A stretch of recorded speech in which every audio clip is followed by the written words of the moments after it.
You've lost the plot, Gail. What Marv never read was the deed with my name on it, and I waited until the reopening gala to show him. The key doesn't turn.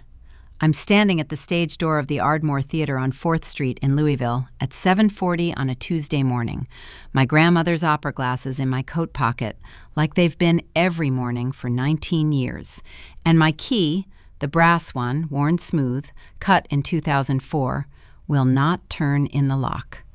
The bulb over the door is buzzing the way it always does, that dying wasp buzz, throwing yellow light on a lock that is brand new, silver, unscratched. And then the door opens from the inside, and Marv is standing there in his good gray coat, keys in one hand, a clipboard tucked under his arm, like he's already inventorying a building he thinks is his. "Gail," he says, gentle, the way you'd talk to a dog you were about to put down. "The board and I think it's best you take some time. Frankly, honey, you've lost the plot." You've lost it completely. Behind him, I can see the ghost light burning center stage, the one bulb we never turn off, and I understand that he has changed the locks on a building he thinks is his. He has no idea what my name is on. Let me back all the way up, because a moment like that stage door doesn't come from nowhere. It comes from 30 years of somebody deciding a little more each season that you were furniture. I was born Gail Prosser in 1961 in Portland, a rope and mill town in western Kentucky, and my father ran the projector at the Dixie, a 400-seat single screen that smelled of hot dust and butter. My mother sold the tickets. I grew up in the aisle light. By the time I was 9, I could thread a 35mm reel in under 4 minutes, and by 12, I knew that a theater is a machine that turns dark and quiet into something people will pay for, and that the people who own the machine are never the people sweeping under the seats. My grandmother, Vivian, had been a mezzo in the traveling companies that came down the Ohio River in the 1930s, and when she died in 1979, she left me exactly 2 things: $1,900 in a Christmas Club account, and a pair of mother-of-pearl opera glasses in a velvet case worn to the nub at the corners. Vivian used to say you should never watch a stage with your bare eyes, because a bare eye forgives too much, and the glasses were how you saw who was really doing the work. I kept them. I have looked through them at every important thing in my life. I came to Louisville in 1983 with the $1,900 and a job managing the concession stand at a dying downtown movie house on 4th. I was 22. I learned the money side because nobody would teach it to me, so I taught myself. I took accounting nights at Jefferson Community College, $340 a semester, and I read every commercial lease I could get my hands on. I learned that in this business, the marquee gets the credit and the deed gets the money, and those are almost never the same person. I filed that away, too. The building that became the Ardmore was, in 1983, a boarded-up vaudeville house from 1921, 12,000 square feet, gorgeous plaster rotting under pigeon mess, a mortgage nobody wanted. I wanted it the way you want a person. It took me until 2004 to be able to reach for it, and by then, I had spent 20 years running other people's houses and quietly, carefully, becoming somebody with a little money and a spotless name at Republic Bank on Market Street. Marv Castleberry I met in 1998 at a fundraiser for the Kentucky Center, both of us in rented tuxedos, both of us holding plastic cups of bad Chardonnay against the wall like people who don't quite belong. He was charming in the specific way of men who have failed at 3 things and learned to make the failing sound like adventure. He'd run a dinner theater in Cincinnati that folded, a talent agency that folded, a supper club in Lexington that folded. But he could talk. God, he could talk. He could make a banker feel like an artist and an artist feel like a banker. And I was 37 and tired of doing everything alone. And I thought, here is a front of house to my back of house. Here is the mouth to my hands. We shook on it under the lobby chandelier. I remember thinking his handshake was too soft. In 2004, I bought the vaudeville house. Me. I want to be very clear about how it happened because it matters later, and because Marv spent 19 years making sure the story got told a different way. I put down $210,000, every dollar I had, the $1,900 grown up and multiplied by 2 decades of not buying things. I carried a note from Republic Bank for the rest, $640,000, personally guaranteed by Gail Prosser and no one else. The deed was recorded in the Jefferson County Clerk's office on March 19, 2004, in one name: mine. Marv couldn't qualify for a car loan in those years. I found that out later. So he came in as my partner in the operating company, the LLC that ran the shows, and he took a 30% stake in that. 30% of the shows, 0% of the walls. We named it the Ardmore after the street my grandmother grew up on. We opened in September 2005 with a production of Our Town and $1,100 in the bank and a marquee I had rewired myself. On opening night, I stood at the back of the house and watched the town of Grover's Corners come up out of the dark.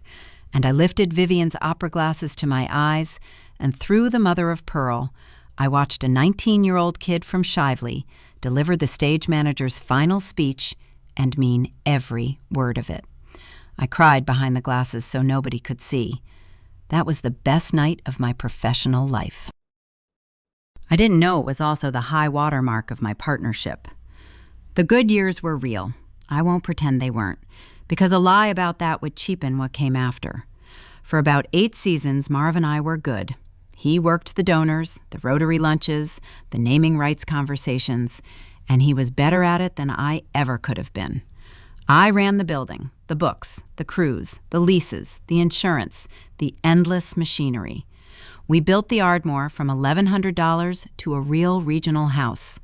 396 seats, a $1.4 million annual budget by 2013, an education program that put 6,000 Jefferson County school kids in those seats every spring for $4 a head. I hired Dot Renfro as stage manager in 2006, and Dot became the third leg the whole thing stood on. Dot was 50 then, built like a fire hydrant, a headset permanently around her neck, and she had run more curtains than anyone in the state. Dot missed nothing. Remember that. The wrong notes started small, the way they always do. The first one I can date exactly, October 2014, our 10th anniversary program. The printer, a shop on Baxter called Hadley & Son, sent the proofs to me because I signed the checks, and there on page 2 was the history of the Ardmore, and it read, founded in 2004 by Marv Castleberry with Gail Prosser. Founded by Marv with Gail. Like I was a garnish. I walked the proof over to his office. He'd taken the big one upstairs with the arched window by then, and I set it on his desk and pointed. He laughed. He had a wonderful laugh, warm as a radiator. Gail, come on, it reads better. You're the engine room, everybody knows that. Let me have the marquee, you've got the ledger.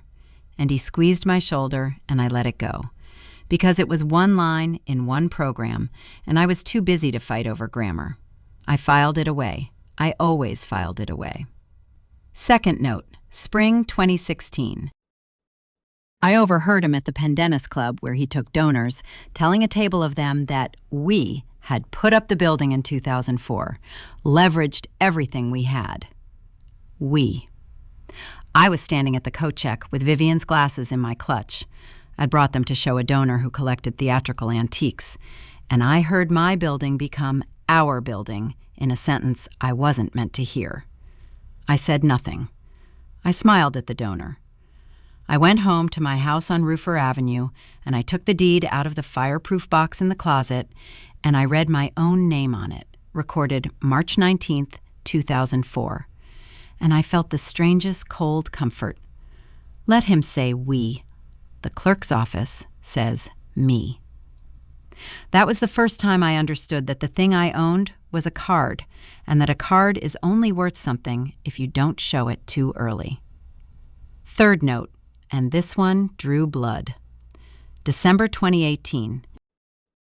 The Ardmore had a good year, $180,000 to the good, and Marv came to the December board meeting with a proposal to restructure the ownership to reflect the partnership's true nature. He'd had a lawyer draw it up, a slick document that would have folded the real estate into the operating LLC and given him a correcting 20% of the building in recognition of 2 decades of shared vision. He passed it around a 9-person board he had spent 4 years quietly stalking with his people, his golf partner Roy, his wife's cousin Denise, a retired car dealer named Petey Hollis, who thought Marv hung the moon. He smiled at me across the table like he was doing me a favor.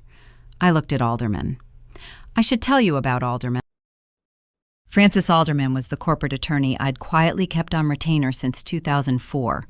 $2,500 a year to be my lawyer and nobody else's. And she sat on that board as my appointee. And she was the one person in that room besides Dot who knew exactly what the paper said.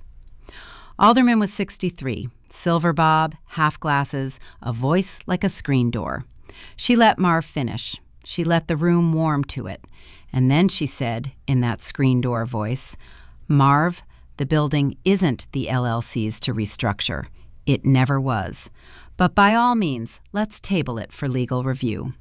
And she smiled at him, and he smiled back, and neither smile reached anywhere near the eyes, and the motion died for lack of a second, because Petey Hollis got confused about what he was voting on. Marv found me in the parking lot afterward, and the charm was gone for exactly 4 seconds. "You keep that lawyer on a short leash," she said. Then the laugh came back on like a light. "Come on, Gail, we're a team." His car wouldn't start on the first turn of the key, the old Buick, cold night, and he had to sit there grinding the starter while I walked to mine. And I remember thinking that was the truest thing I'd seen him do all year, a man turning a key on something that wouldn't answer. He spent the next 4 years building his case that I had, in his word, deteriorated. This is the part that still makes my hands cold. He didn't move against my ownership again. Alderman had scared him off the frontal approach. He went after my mind instead. It was patient and it was ugly, and I have to give the devil his due. It almost worked. He started leaving me off emails, and then, in meetings, expressing gentle concern that I seemed out of the loop lately.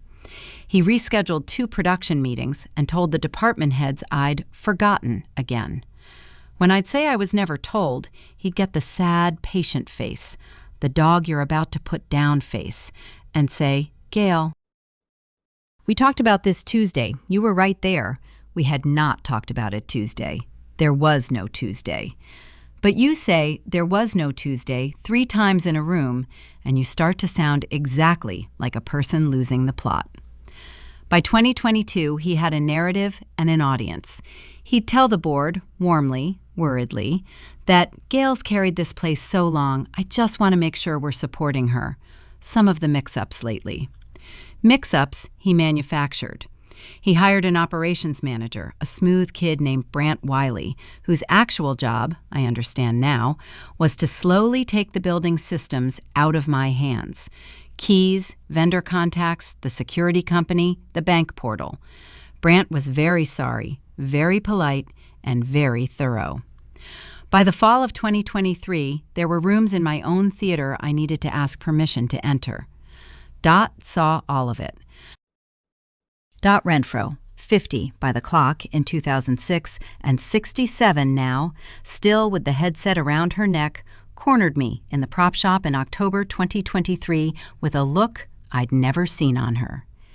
"Gail," she said, low, "I've called 40 years of shows, and I know a plot when I'm watching one get built.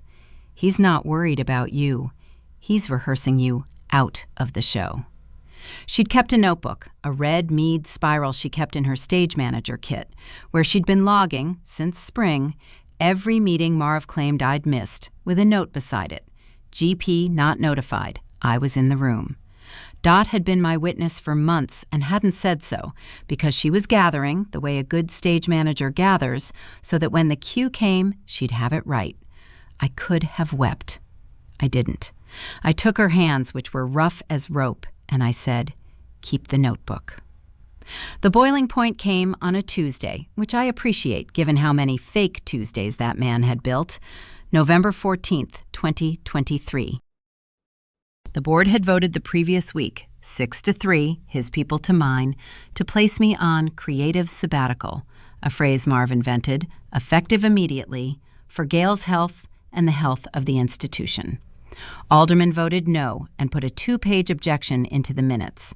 The vote didn't touch my ownership. It couldn't, and I don't think half that board even understood there was ownership to touch. But Marv treated it like a coronation. And that Tuesday morning at 7:40, when I came to the stage door I'd come to for 19 years with Vivian's opera glasses in my coat pocket, my key would not turn, because Brant had rekeyed the building over the weekend on Marv's order, and Marv was standing in the doorway with a clipboard under his arm, telling me I had lost the plot completely. "Take the winter," he said, kind as a knife. "Come back when you're feeling like yourself. The board's behind me on this, Gail. Everyone can see it but you." And then, softer, the line he'd been building toward for a decade. "This place needs steadier hands now." Steadier hands. On my walls. I stood on 4th Street in the wasp buzz of that dying bulb, and I did not cry, and I did not shout. I felt instead a very small, very clean click somewhere behind my sternum, like a breaker throwing. I have felt it maybe 3 times in my life. It is the sound of the part of me that hopes going quiet and the part of me that plans coming online. I looked at Marv holding a clipboard over a woman he'd just locked out of her own building, and I said, "All right, Marv, you take good care of it." And I meant something he could not possibly have heard. And I walked to my car, and I drove to Francis Alderman's office on Main Street, and I made one phone call from the parking lot first, to Dot.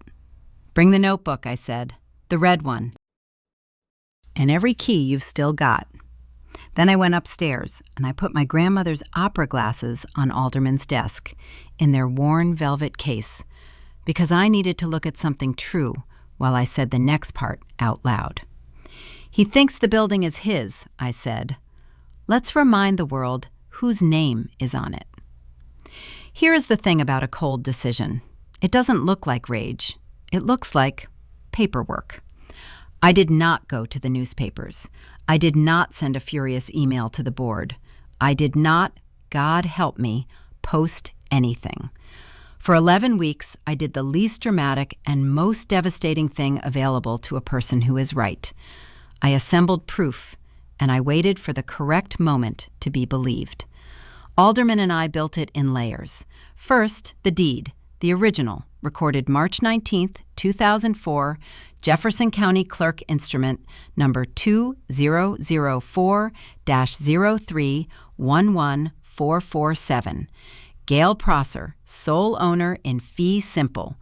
The Republic banknote personally guaranteed by me and paid off, by the way, in 2019 with my money. Second, the operating agreement of the LLC, signed by Marv himself in 2004, which spelled out in plain paragraph 4 that the company leased the premises from Gail Prosser as landlord and that the landlord could terminate the tenancy for cause. Marv had signed a lease. He'd forgotten he was a tenant. For 19 years, he'd been a tenant, telling the landlord she'd lost the plot. Third, and this was Alderman's quiet masterstroke, we pulled the actual governance documents of that stacked board and read them the way Marv never had. The board Marv had spent a decade packing governed the operating company. It had authority over shows, budgets, hiring, the season. It had exactly 0 authority over the real estate, because the real estate had never been contributed to the company. It sat under me, personally, leased. Marv had built himself a throne and never once checked what the throne was standing on. It was standing on my floor. Fourth, we documented the campaign. Because it wasn't enough to remove him, I wanted the room to see him. Dot's Red Mead notebook became 41 dated entries, each one a meeting I missed with the notation, GP never notified. We matched 11 of them to the email server, which, because I still owned the building and the server lived in a closet in the building, and Alderman got a preservation order, showed the meeting invitations that had been created and then deleted before they ever reached me. We had the metadata. Brant Wiley, it turned out, had been sloppy. Deleted isn't gone when the landlord owns the closet. We had Marv's December 2018 restructuring proposal in his lawyer's own draft, the one that tried to take 20% of a building that was never his to divide. We had the minutes where he'd called it correcting. And fifth, the money, which is where the plot he accused me of losing turned out to be a plot he was quietly running. Alderman's forensic accountant, a meticulous man named Oswin Pruitt, $325 an hour and worth every dollar, went through 4 years of the operating company's books, the books Marv had eased me away from. Marv had set up a consulting arrangement in 2021 through an entity called Castleberry Advisory Group, which billed the Ardmore $9,500 a month for strategic services. Over 26 months, that was $247,000 of a nonprofit's money flowing to a company Marv owned and hadn't disclosed. Self-dealing. The board's own conflict policy, the one Marv had signed in 2015, forbade it in plain English. He'd been robbing the house while telling the town its founder was too addled to be trusted with the keys. I want to be honest about the cold composure part, because those weeks weren't serene. There were nights on Roofer Avenue when I sat with a bowl of cereal for dinner because I couldn't summon the energy to cook. The porch light flickering because I still hadn't fixed the loose connection. And I'd take Vivian's opera glasses out of the case and turn them over and over in my hands just to feel something old and solid. A bare eye forgives too much. I did not intend to forgive. But I also did not intend to burn the place down to spite him. The Ardmore was mine, walls and plaster and 396 seats and the Ghostlight center stage. And you don't torch a thing you love to prove a point to a man who never deserved to stand in it. So the plan had a shape from the first week, and the shape was this. I would not fight him in the parking lot. I would take the building back in the one room where he'd feel it most, in front of everyone he'd performed for. The timing wrote itself. Marv, high on his 6-3 vote, had announced a reopening gala. My building had been mid-renovation when he locked me out. A $2.1 million restoration of the 1921 plasterwork and the fly system that I had planned and financed against the deed. And he intended to cut the ribbon on it himself in April and rename it, the invitation said, under new artistic leadership. He had engraved invitations printed, 400 of them, cream cardstock, the Ardmore name in gold. He'd invited the mayor. He'd invited the donors from the Pendennis Club. He'd invited, because he did not think in terms of consequences, every single member of the board. He'd built me a room. All of Louisville dressed up in my theater on a night with my name in gold on the invitation, waiting for a curtain to rise. I told Alderman, we let him throw the party. We just changed the last act. The reopening gala was Saturday, April 20th, 2024. The Ardmore had never looked like that. The restoration was finished. My restoration, the gold leaf redone, the house repainted in the original 1921 oxblood and cream. The new seats, 396 of them, upholstered in a deep garnet I'd chosen myself from a book of 40 swatches. The chandelier I'd rewired in 2005 had been rebuilt, and it threw light down onto 400 people in gowns and dark suits holding glasses of Corbel. And it was, I'll admit, exactly the party I would have thrown, because it was built on the building I'd built. Marv worked the lobby in a tuxedo that fit him this time, no rental, laughing his radiator laugh, accepting congratulations on his theater. The mayor came. A local news crew set up in the aisle. Dot was backstage on headset calling the evening, because Dot ran every room she was in, and Marv was too vain to notice that the stage manager was mine. I came in at 7:45 through the front doors in a navy dress and my grandmother's opera glasses on a ribbon around my neck. I had an invitation. I'd had Alderman request one, and Marv, feeling generous in victory, had it sent. "So nice she can be here," he'd reportedly said. The room did a small, strange thing when I walked in, a ripple, because half of them had been told I was unwell, and here I was, upright, clear-eyed, saying good evening by name to people I'd known for 20 years. Marv saw me from across the lobby, and his face did something I'll keep for the rest of my life. For 1 second, the charm slipped, and underneath it was a man doing math he didn't like the answer to. Then the light came back on, and he lifted his glass to me across the room like we were friends. At 8:15, he took the stage, my stage. He stood in the light I'd designed, and he welcomed everyone to a new chapter for a beloved institution. And he thanked the board, and he was reaching into his jacket for the folded remarks about steadier hands and new leadership, when Alderman rose from the third row, in her good black suit, half glasses on a chain, and said in that screen door voice that carried to the back wall without a microphone, "Marv, before you rename anything, a point of order the board really ought to hear." He smiled down at her. "Frances, this isn't a business meeting." "No," she agreed pleasantly.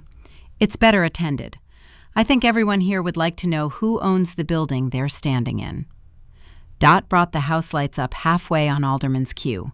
I'd told her, when the lawyer stands, warm the room. And in that half light, Alderman walked to the lip of the stage and handed up, to Marv, a single sheet of paper. Then she handed copies down the first 3 rows, to the mayor, to the news reporter, to P.D. Hollis and Roy and Denise, and every board member Marv had ever stacked. It was the deed. Jefferson County Instrument 2004-0311447, recorded March 19, 2004. One name on it. The Ardmore Theater, Alderman said to 400 people, sits on real estate owned outright, in fee simple, mortgage paid, by Gail Prosser. It has since 2004. The company Mr. Castleberry chairs is a tenant. Mr. Castleberry signed the lease himself. She let that land. As of 5 p.m. Thursday, that tenancy has been terminated for cause, and the cause is in the packet you're holding. Turn to page 4. Page 4 was Oswin Pruitt's summary. Castleberry Advisory Group, $9,500 a month, $247,000. Self-dealing, undisclosed, against the conflict policy, in Marv's own signature. I have watched a lot of faces come up out of the dark through my grandmother's opera glasses. I lifted them to my eyes then, there in the aisle, mother of pearl cool against my cheekbones, and I watched Marv Castleberry's face at the exact distance Vivian intended, close enough that a bare eye couldn't forgive it, and I watched the blood leave it. He went the color of the cream cardstock he'd printed his invitations on. He held the deed in one hand and page 4 in the other, and he looked from the paper to the board to the mayor to the reporter's camera and back to the paper, and his mouth opened, and what came out was not the radiator laugh. It was small. There's context here. Gail and I built this together. We've always— You leased it, I said. I hadn't planned to speak, but the room turned, 400 faces, and I walked down the aisle I'd walked 10,000 times, and I stood in the light I'd designed, and I did not raise my voice, because you don't have to raise your voice when the deed is in the room. You told this board I'd lost the plot, Marv. The word landed, and I let it sit. You changed the locks on my building and stood in the doorway and told me to take the winter. You build a children's theater $250,000 through a company you hid, and every meeting you swore I forgot. I nodded up to the wings, and Dot stepped out onto the edge of the light, red mead notebook in her hand, headset around her neck, and she didn't say a word. She just held it up, 41 dated entries, and the reporter's camera swung to her. I never forgot a single one. There was never a Tuesday, Marv. You know it. Now they do. Petey Hollis, of all people, Marv's own car dealer, the man who thought Marv hung the moon, stood up in the third row with page 4 shaking in his hand and said, out loud, to the room, $247,000? And that was the sound of the last leg going out from under the throne. It wasn't Alderman that finished Marv. It wasn't me. It was Petey Hollis reading a number. The board met in the lobby that night at 9:40, standing up, still in their gowns, and they didn't need long. Alderman had already filed the tenancy termination. That was done. My authority, not theirs. What the board did was vote, 9-0, his people and mine, because there's no such thing as your people once the number is read aloud, to remove Marv Castleberry as chairman and refer Castleberry Advisory Group to the Commonwealth's attorney. Roy made the motion. Denise seconded it. Marv wasn't in the room. Marv was in the parking lot by then. And I know because I watched him from the lobby window through Vivian's glasses, a small gray figure grinding the starter on that same old Buick that never caught on the first turn. And this time, I felt nothing at all, which is its own kind of mercy. He was gone from the Ardmore by Monday. The Commonwealth's attorney took 8 months. Marv pled to a felony theft charge in December 2024 and paid back $247,000 he mostly didn't have, which meant he sold the house with the arched window office he'd bought with it. He is barred, by the terms of the plea, from any board of any Kentucky nonprofit. Last I heard, he was managing a 9-screen multiplex in a strip mall outside Elizabethtown, selling tickets to other people's stories in a building with somebody else's name on the deed. I did not send him a letter. I thought about it. I even started one at the kitchen table on Roofer Avenue with the porch light finally fixed. And then I understood I had nothing to say to him that the deed hadn't already said better, and I put the pen down and left the page blank. Some silences you choose. The Ardmore reopened for real on September 14th, 2024, 19 years and 1 day after Our Town. We did Our Town again. Dot called it. Dot's my managing director now, red notebook and all, and I made sure her name goes on the letterhead above mine. Because the truth of a theater is that the marquee gets the credit and the deed gets the money, and the person on the headset gets the show up. And I have spent my whole life being the one nobody thanked. And I was not going to run my house that way. Alderman sits on the board still, a real board now, 7 honest people. And every December I raise a glass to her at the staff dinner and call her the sharpest screen door in Kentucky. And she pretends to hate it. I did one generous thing that I'll tell you about, and then I'll stop. That kid from Shively who played the stage manager in 2005, his name is Cole, he's 38 now, teaches drama at a high school in the West End where the arts budget is a rounding error. In October 2024, I signed a paper making the Ardmore's education program permanent, endowed, $600,000 set aside, so that 6,000 Jefferson County kids a year keep coming through my doors at $4 a head forever, no matter who's chairing what. I named the program after Vivian. The plaque in the lobby says, "The Vivian Prosser Fund, so that no child watches a stage with a bare eye." On opening night of the new season, I stood at the back of the house, in the last row, the way my father taught me, where you can see the whole machine work. The oxblood walls, the rebuilt chandelier, 396 garnet seats, full of people who paid to turn dark and quiet into something worth having. Dot's voice in my ear on the headset calling the lights. The ghost lights struck, then killed, as the house went down. And when Cole's kids came up out of the dark and Grover's Corners bloomed on the boards of the stage I bought in 2004 with my grandmother's Christmas Club money, grown up, I lifted Vivian's opera glasses to my eyes, mother of pearl cool on my cheekbones, and I watched the stage of the theater that is mine again, and mine alone, come clear.